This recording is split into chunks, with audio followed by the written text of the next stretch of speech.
안녕하세요. 국민 아침마입니다.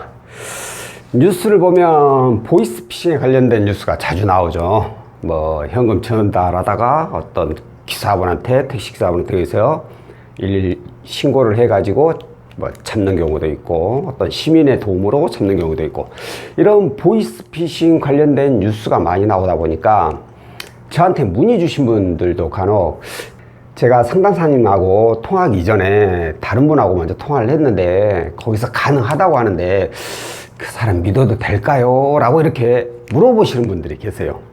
그러면 제가 한마디 하죠. 그 사람은 제가 모릅니다.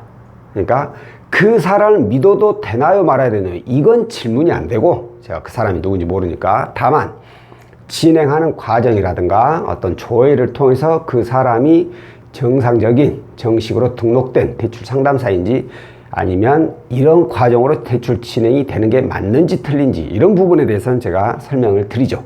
그래서 오늘은 제가 여러분들한테 이 신용대출 상담사를 구별하는 방법에 대해서 안내를 해드릴 거예요. 제가 신용대출이라고 못을 박은 이유는 담보대출은 제외이기 때문입니다. 그 이유는 신용대출은 1금융권에선 취급을 하지 않아요. 그리고 취급하지 않은 금융사가 굉장히 많아요. 신용대출은 딱 어디서 취급하냐? 가장 많은 곳이 저축은행, 그리고 캐피탈, 그리고 이제 대부업체죠. 대부업.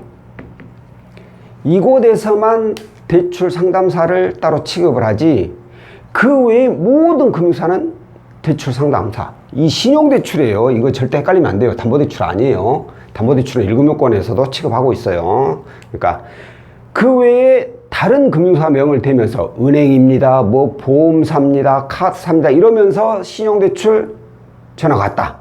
그럼 이건 그냥 100% 보이스피싱이다 생각하고 그냥 전화를 끊어야 돼요. 그런 분들하고는 절대 상담하시면 안 돼요. 자, 그러면 일단 이 상담사들이 상담하는 과정에 대해서 설명을 드릴게요. 자, 첫 번째, 일단 상담사들은 광고를 많이 하잖아요. 광고. 우리 채무자분들도 보통 광고를 보고 전화를 많이 하잖아요. 저한테도 마찬가지예요. 제 지금 이 영상 보시면서 아래 하단에 나가고 있는 이 전화번호 보고 저한테 전화를 주시는 거잖아요. 이 광고를 하게 돼요. 광고를 해서 상담을 하게 되고, 그리고 나서 서류 제출을 하고, 그리고 심사를 통해서, 그리고 결과를 통보를 받죠.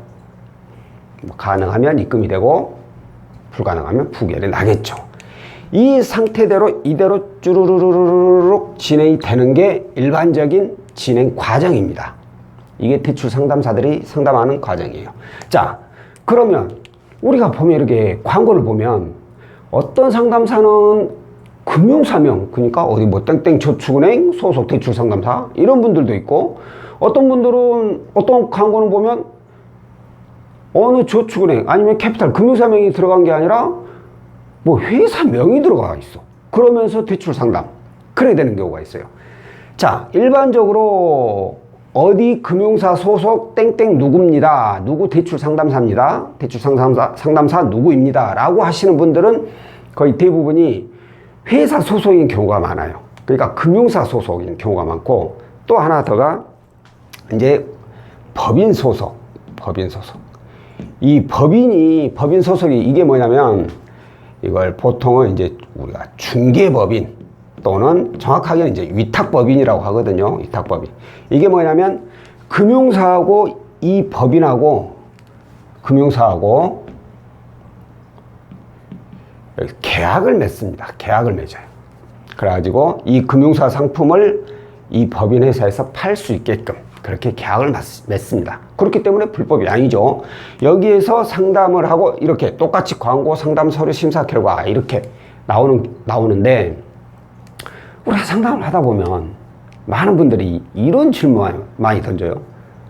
아니, 처음엔 이 사람하고 상담인데 나중에 저 사람 바뀌고 다음에 뭐 이 사람으로 거 이렇게 사람이 자주 바뀌냐, 이런 질문을 하십니다. 자, 그 이유에 대해서 제가 설명을 드릴게요. 자, 저 같은 경우에는 캐피탈 소속입니다. 캐피탈 소속 대출 상담사예요. 근데 고객님이 저한테 문의를 주셨어. 이렇게 상담을 받아보니까 자격 조건이 이 조건이 캐피탈보다는 저축은행이 맞아. 저축은행. 캐피탈은 어려울 것 같아. 여기는. 그래서 저축은행으로 안내를 해드려요. 그러면 나는 캐피탈 소속이잖아. 그죠? 그럼 나는 저축은행 상품을 못 팔아요. 팔 수가 없어. 그래서 해당 저축은행 상담사로 이렇게 연결을 해주는 거예요. 이래서 상담사가 바뀌게 되죠. 바뀌게 돼. 그래서 이 저축은행 상담사가 이제 이 과정을 통해 가지고 대출 진행 여부가 나오는 거죠. 결과가 나오는 거죠. 그러니까 중간에 상담사가 바뀌는 거, 이건 솔직히 너무나도 흔한 일이에요. 안 그러면은 제가 캐피탈 소속이잖아요. 그러면 이 채무자가 자격 조건이 분명히 저축은행에서는 가능할 수 있는 조건인데 우리 쪽에서는 안 돼. 아, 고객님 죄송합니다. 저희는 안 되겠네요. 끊어야 돼, 그냥 전화를. 그러면 이 채무자는 일일이 본인이 다 알아봐야 돼. 하나. 근데 문제가 그렇게 알아보다가 잘못해서 보이스피싱 당하는 경우도 있죠. 그렇기 때문에 이 상담사들이 고객님의 자격 조건을 보고 거기에 알맞는 금융사, 거기에 알맞는 상품으로 다시 재안내를 하기 때문에 중간에 상담사가 바뀌는 경우가 종종 있습니다. 그리고 또 하나, 이런 경우는 여기서 여기로 한 번 바뀌는데 어떤 때는 뭐 두 번, 세 번 이렇게 바뀌어 막. 그 이유는 뭐냐면 이거 처음에 상담.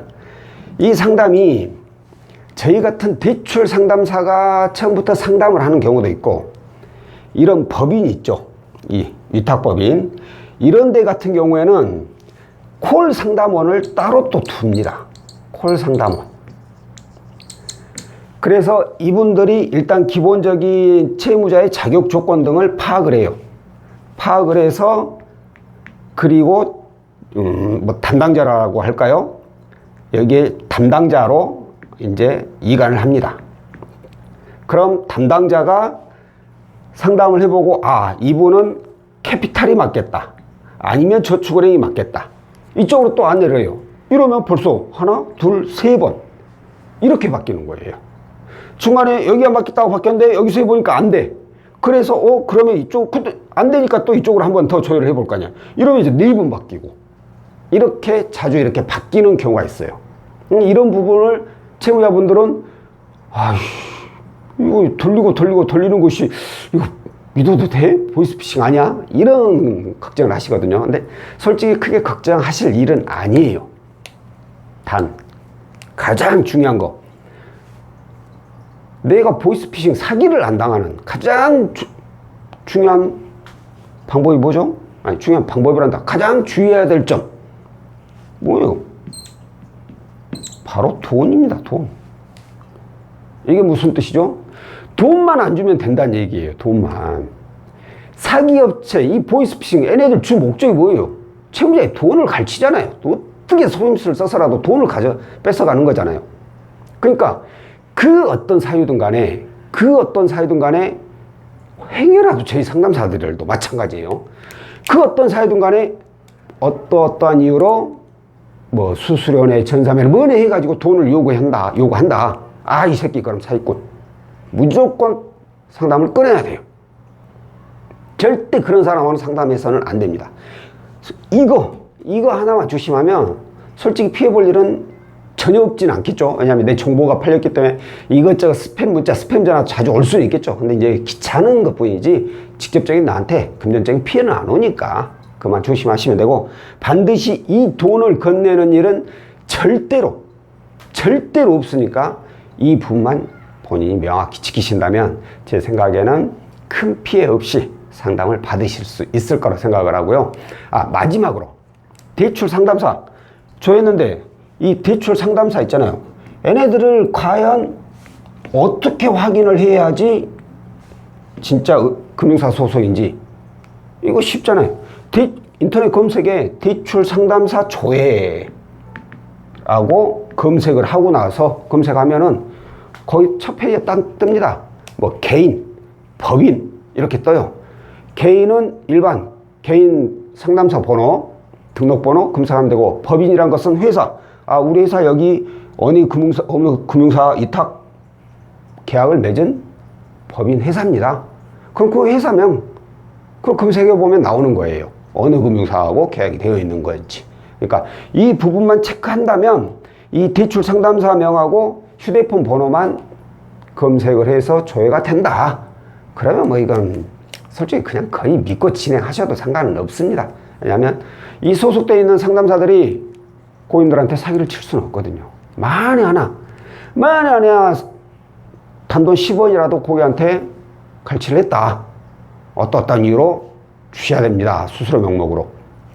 신고가 들어가면 그 직원은 무조건 땡강 잘리는 거예요. 일 못해요, 절대로. 그러니까 이 돈 몇 푼 때문에 목숨 걸고 하는 상담사들은 없어요.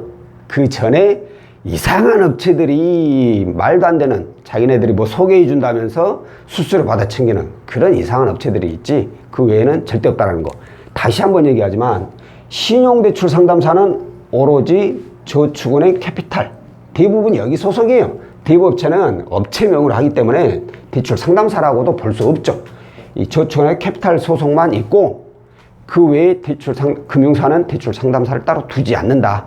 이 부분 잘 체크하시고, 마지막으로 가장 중요한 것은 어떤 이유든 간에 돈만 지불하지 않으면 금전적으로 큰 피해를 볼 일은 없을 거다라는 내용 잘 기억하시면 될 것 같아요. 자, 오늘 내용은 여기까지고요. 다음번에 또 다른 내용으로 찾아뵙도록 하겠습니다. 고맙습니다.